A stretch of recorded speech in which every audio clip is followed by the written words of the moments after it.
More calls this evening for the government to address the issue of compensation for members of the security forces who are working long hours in the state of emergency.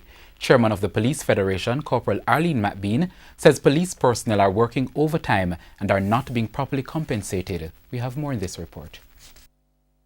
It's a matter raised by opposition Senator Damian Crawford in the Upper House on Friday. The long hours police personnel are working in the state of emergency in St. James and the St. Catherine North Division.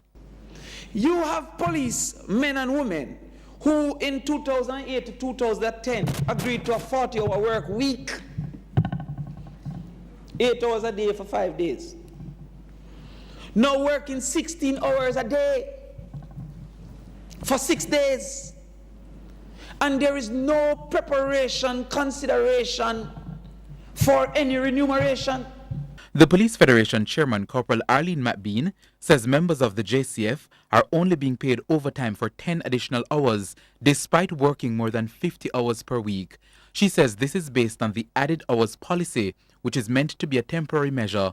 The 2008-2010 compensation agreement stated that the added hours policy will be replaced when a fully operational overtime claim system is set up. To date, such a system has not been set up.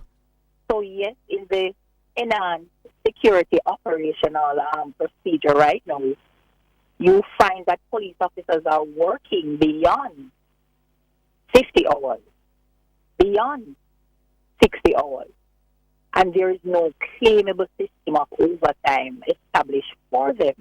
The Police Federation says it has also received complaints from rank-and-file members working in the zones of special operations in Denhamtown, West Kingston and Mount Salem in St. James.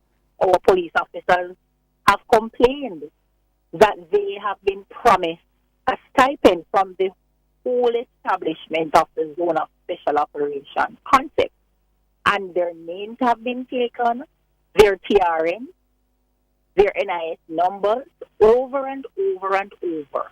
So in Denhamtown and in Montego Bay, to date, they have not received $1. That's for the zone of special operation. They are working far beyond the hours. They are working far beyond the hours in the state of emergency also. The police and the government have been locked in wage negotiations.